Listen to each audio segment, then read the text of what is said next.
महर्षि वाल्मीकि जी ने रामायण की रचना की है और इस वाल्मीकि रामायण के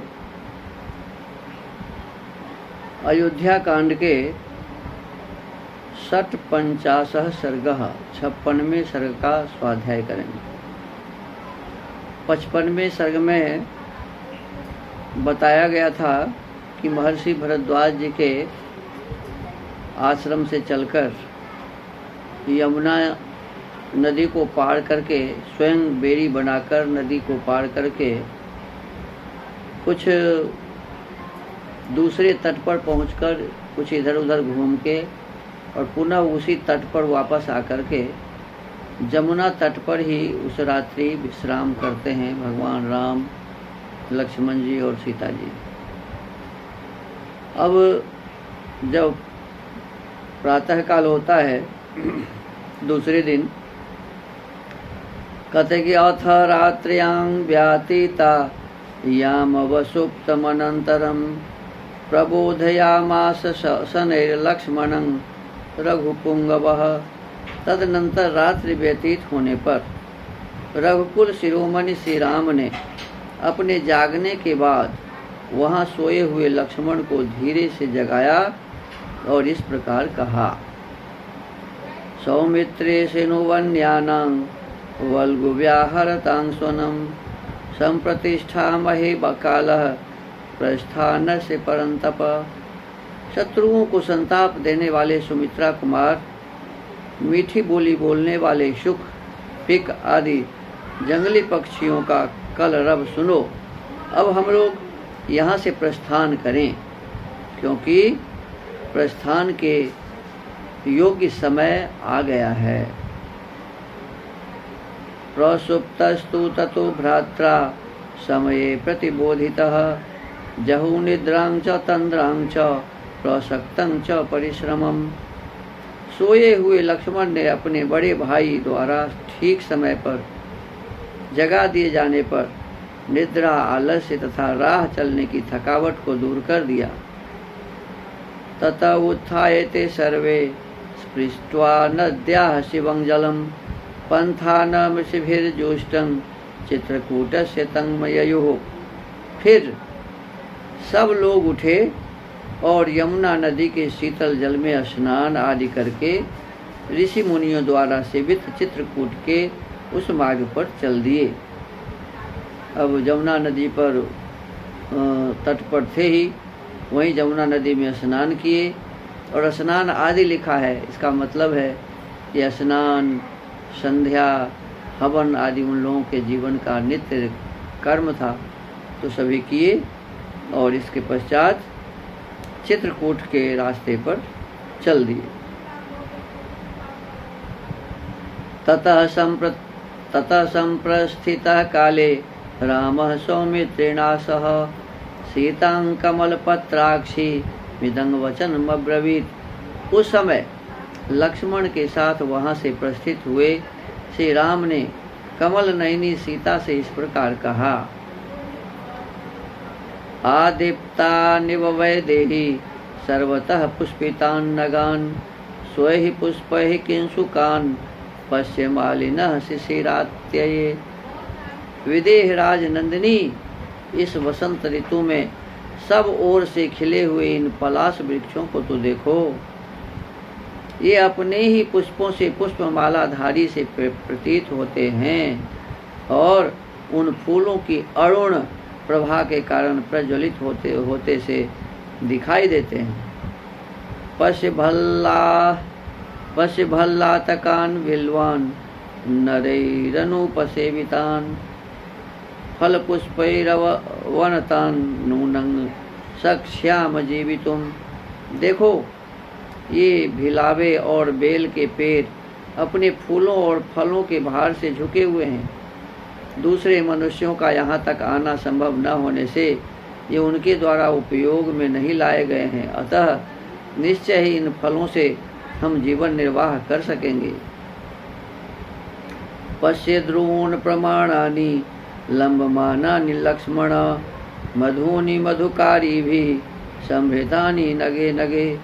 फिर लक्ष्मण से कहा, लक्ष्मण देखो, यहाँ के एक एक वृक्ष में मधुमक्खियों द्वारा लगाए और पुष्ट किए गए मधु के छत्ते कैसे लटक रहे हैं।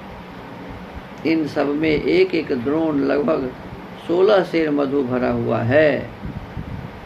अब द्रोण का मतलब यहाँ लिखते हैं कि शेर, यानी एक द्रोण मतलब 16 शेर।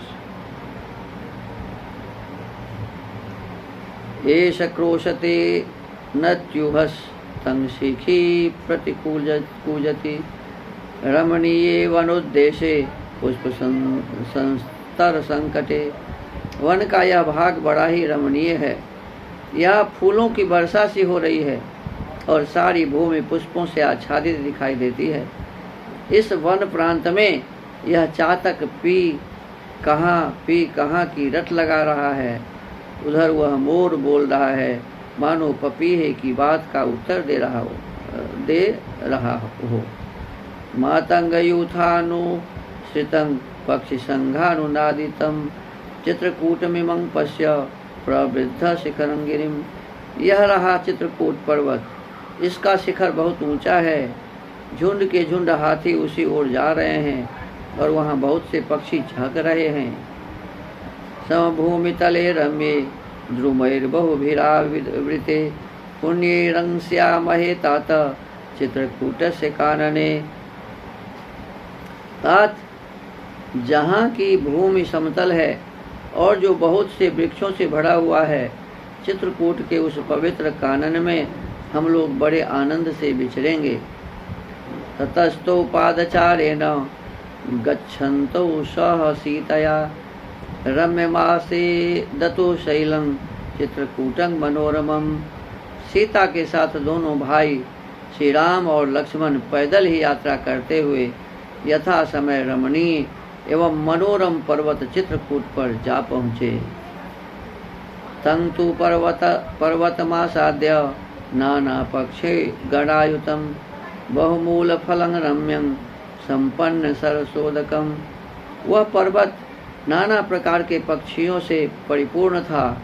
वहाँ फल फूलों की बहुतायत थी और स्वादिष्ट जल पर्याप्त मात्रा में उपलब्ध होता था। उस रमणीय शैल के समीप जाकर श्री राम ने कहा, मनोज्योऽयं गिरिः सौम्य नाना द्रुमलतायुतः बहुमूल फलो रम्य स्वाजीवः प्रतिभाति में। सौम्य, यह पर्वत बड़ा मनोहर है। नाना प्रकार के वृक्ष और लताएं इसकी शोभा बढ़ाती हैं। यहाँ फल मूल भी बहुत हैं। यह रमणीय तो है ही, मुझे जान पड़ता है कि यहाँ बड़े सुख से जीवन निर्वाह हो सकता है। मुनयश्च महात्मानो वसन्त्यस्मिन् शिलोच्यये अयं वासो भवेत् तात वयमत्र वसेमहि। इस पर्वत पर बहुत से महात्मा मुनि निवास करते हैं।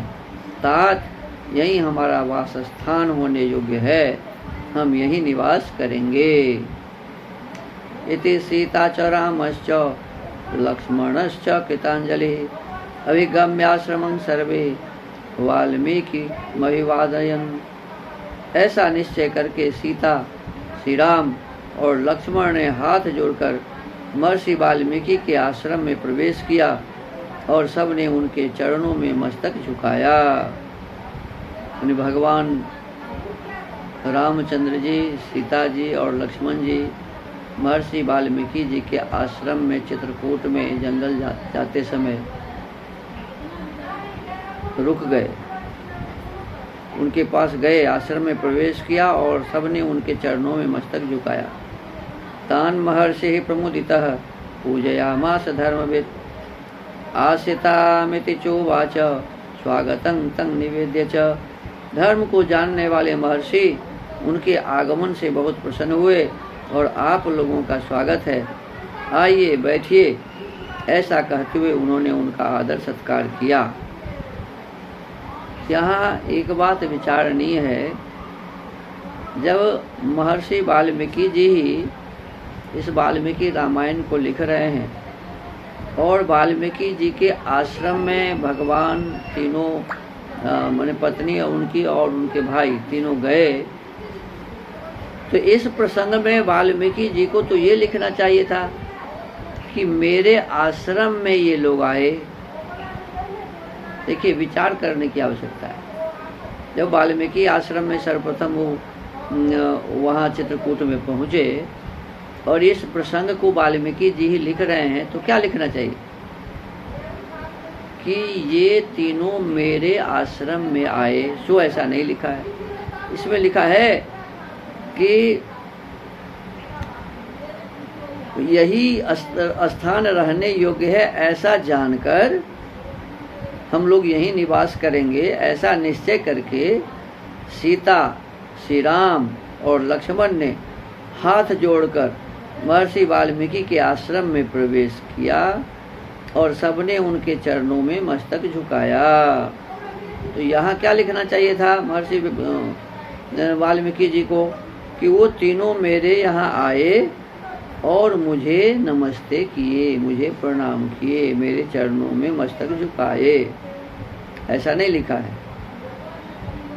यहाँ लिखा कि वाल्मीकि जी के आश्रम में गए। इसका मतलब लिखने वाला तो कोई दूसरा है। इसका वाल्मीकि जी यदि इसको लिखते तो लिखते कि मेरे आश्रम में आए, मुझे सिर नवाए, झुकाए, मुझे प्रणाम किए। यहाँ कोई दूसरा लिख रहा है कि वाल्मीकि के आश्रम में प्रवेश किया। इस पर हमें विचार करना चाहिए। तान महर्षि प्रमुदितः पूजयामास धर्मविद आशितामिति चोवाच स्वागतं तं निवेद्य च। धर्म को जानने वाले महर्षि उनके आगमन से बहुत प्रसन्न हुए और आप लोगों का स्वागत है, आइए बैठिए, ऐसा कहते हुए उन्होंने उनका आदर सत्कार किया। देखिए, यहाँ भी कहते हैं उन्होंने आदर सत्कार किया। वो नहीं कह रहे हैं कि मैंने उनका आदर सत्कार किया।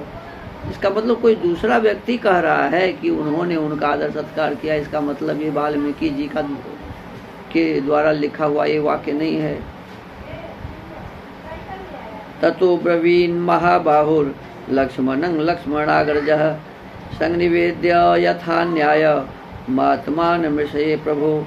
तदनंतर महाबाहु भगवान श्री राम ने महर्षि को अपना यथोचित परिचय दिया और लक्ष्मण से कहा,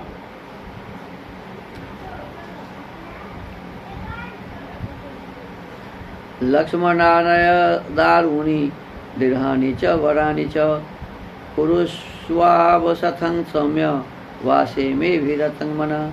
स्वामी लक्ष्मण, तुम जंगल से अच्छी अच्छी मजबूत लकड़ियां ले आओ और रहने के लिए एक कुटी तैयार करो। दारू का मतलब दारू वन कहा जाता है। मतलब एक लकड़ी होती है जो जिसका नाम दारू है। तो कहते हैं स्वामी लक्ष्मण, तुम जंगल में से अच्छी अच्छी मजबूत लकड़ियां ले आओ और रहने के लिए कुटी तैयार करो। यही निवास करने को मेरा जी चाहता है।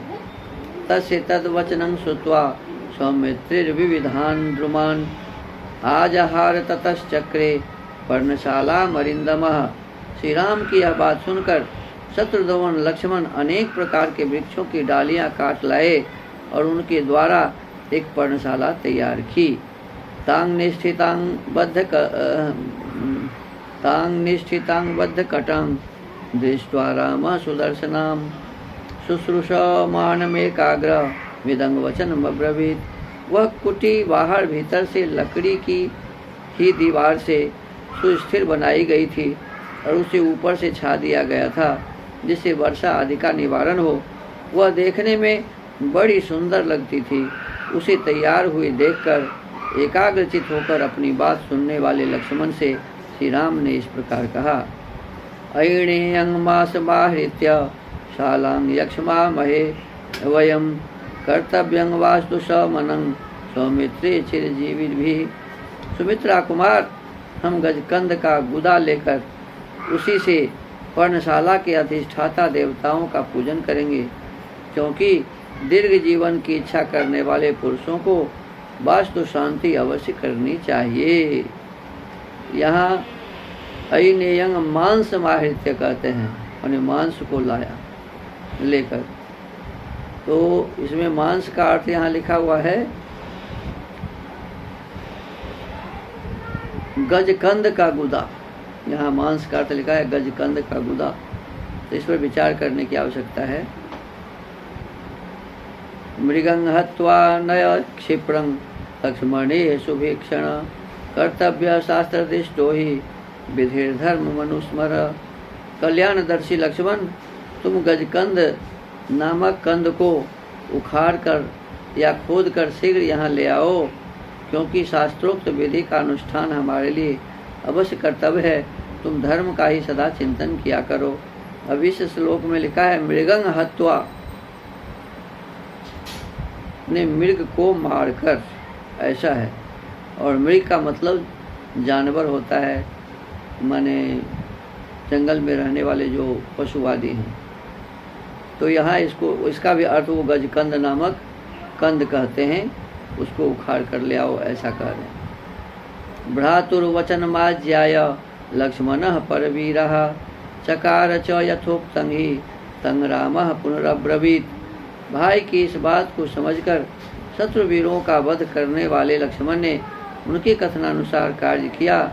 तब श्री राम ने पुनः उनसे कहा, अयनेयं श्रपयस्वैतस्तच्छालां यक्ष्वामहे वयं त्वर सौम्य मुहूर्तोऽयं ध्रुवश्च दिवसो ह्ययम्। लक्ष्मण, इस गजकंद को पकाओ, हम पर्णशाला के अधिष्ठाता देवताओं का पूजन करेंगे। जल्दी करो, यह सौम्य मुहूर्त है और यह दिन भी ध्रुव संजक है, अतः इसी में यह शुभ कार्य होना चाहिए। यहाँ अयनेयं श्रपयस्वैतच्छालां यक्ष्यामहे वयम्, तो यहाँ भी कहते हैं कि गजकंद को पकाओ। स लक्ष्मणः कृशमृगं हत्वा मेध्यं प्रतापवान् अथ चिक्षेप सौमित्रे समिद्धे जात वेदसे। प्रतापी सुमित्रा कुमार लक्ष्मण ने पवित्र और काले छिलके वाले गजकंद को उखाड़कर प्रज्वलित आग में डाल दिया। अब देखो यहाँ लिखा है कृष्ण मृगं हत्वा, अनेक काले मृग को मारकर। अब काले मृग को मारकर, तो इसका मतलब हो गया काला कोई जानवर है जिसको मारकर, लेकिन यहाँ फिर वही गजकंद अर्थ करते हैं और इसको पकाया, ऐसा करते हैं। उखाड़कर प्रज्वलित आग में डाल दिया। तत्तुपक्वं समाज्याय निष्टप्तं छिन्न शोणितं लक्ष्मणः पुरुषव्याघ्र मथ राघवम अब्रवीत। रक्त विकार का नाश करने वाले उस गजकंद को भली भांति पका हुआ जानकर लक्ष्मण ने पुरुष सिंह श्री रघुनाथ जी से कहा, अयं सर्वः समस्तांगः श्रितः कृष्ण मृगो मया देवता देव संकाश यजस्व कुशलोद्यसी। देवोपम तेजस्वी श्री रघुनाथ जी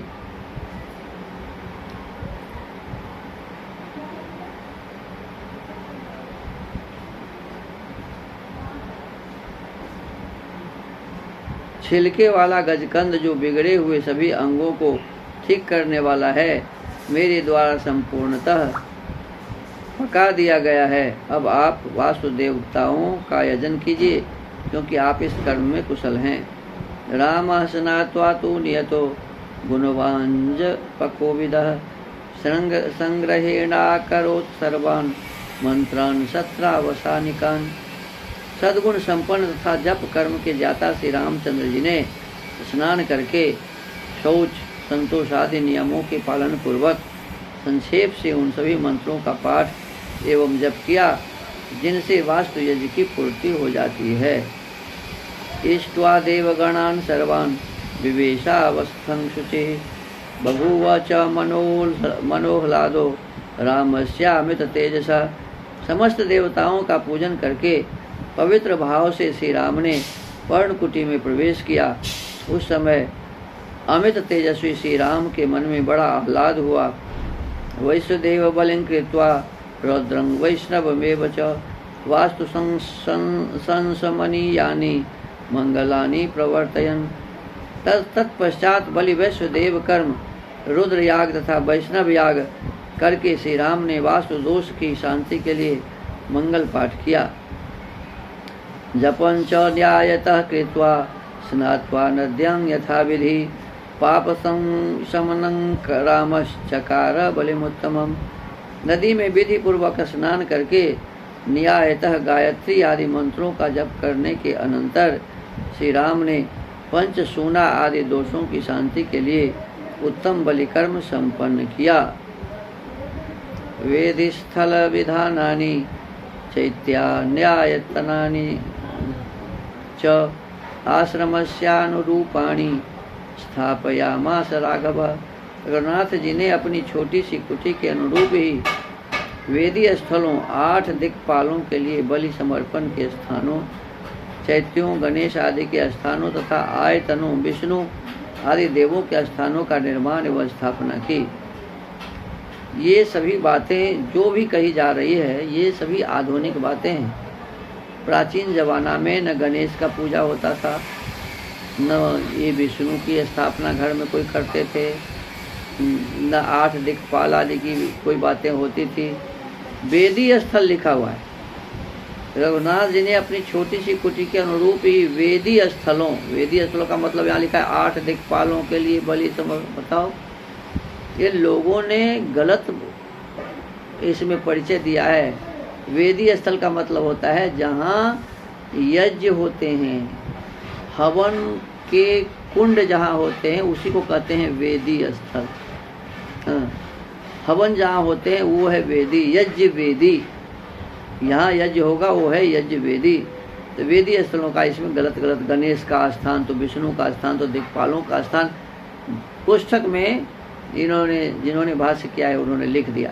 ये सब गलत बातें हैं, ये सब नहीं होता था। और जितने भी मांस और मृगा आदि के मारने की बातें हैं उसका गजकंद अर्थ करते हैं, ये सब बातें गलत है। लोगों ने इस विषय वस्तु को इसमें घुसाया है।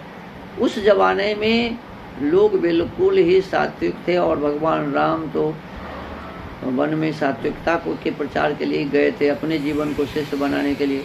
वहाँ किसी जानवर को मारने और उसको क्या कहते हैं हवन करने के लिए, उसका हवन करने के लिए थोड़े गए। इस पर विचार करने की आवश्यकता है। ये सभी प्रक्षिप्त है इस वाल्मीकि रामायण। मैंने आपको बताया कि वाल्मीकि जी लिखते तो स्वयं कहते कि मेरे आश्रम में आए, जबकि ऐसी बात नहीं लिखी हुई है। ये सब गलत बातें हैं, इसको हमें ऐसे ही समझना चाहिए। तांग वृक्ष पर्णच्छदनां मनोज्यां यथा प्रदेशं सुकृतां निवातां वासाय सर्वे विविशो समेता सभां यथा देवगणा सुधर्मान। वह मनोहर कुटी उपयुक्त स्थान पर बनी थी। उसे वृक्षों के पत्तों से छाया गया था और उसके भीतर प्रचंड वायु से बचने का पूरा प्रबंध था। सीता, लक्ष्मण और श्री राम सबने एक साथ उसमें निवास के लिए प्रवेश किया, ठीक वैसे ही जैसे देवता लोग सुधर्मा सभा में प्रवेश करते हैं। सुरम्यमासाद्यतु चित्रकूटं नदीं चतां माल्यवतीं सुतीर्थां ननन्दहृष्टो मृगपक्षज्योष्टां जहौ च दुःखं पूर्वे प्रपावासात्। चित्रकूट पर्वत बड़ा ही रमणीय था। वहाँ उत्तम तीर्थ स्थान सीढ़ी और घाटों से सुशोभित माल्यवती मंदाकिनी नदी बह रही थी, जिसका बहुत से पशु पक्षी सेवन करते थे। उस पर्वत और नदी का सानिध्य पाकर श्री रामचंद्र जी को बड़ा हर्ष और आनंद हुआ। वे नगर से दूर वन में आने के कारण होने वाले कष्ट को भूल गए। इस प्रकार से ये 56वां सर्ग समाप्त हुआ है। इसमें बहुत सारी बातें प्रक्षिप्त दिख रही है। मृगा को मारने वाली बात या ये वेदी के स्थान पर वेदी का अर्थ माने गणेश पूजा का स्थान आदि जो सब किया गया है सब गलत बातें हैं। ये ठीक है कि जब कोई नया घर बनाता है, छोटा सा भी घर बनाता है, तो उस घर में प्रवेश करने से पूर्व गृह प्रवेश की विधि हवन आदि करते हैं, वेद के मंत्रों से आहुति दी जाती है। ये बात सही है। इतना भगवान राम जरूर किए होंगे क्योंकि वो वेद के विद्वान थे। सभी वेद से लक्ष्मण भी वेद के विद्वान थे, सीता भी विदुषी थी। तो इस प्रकार से सभी प्रवेश करने से पूर्व तो जरूर इस प्रकार से किए होंगे, लेकिन और जो बातें हैं ये सभी इसमें प्रक्षिप्त है, तो हमको आपको इसी ढंग से जानना चाहिए। तो आज के इस वाल्मीकि रामायण के स्वाध्याय के क्रम को हम विराम देते हैं। ओम।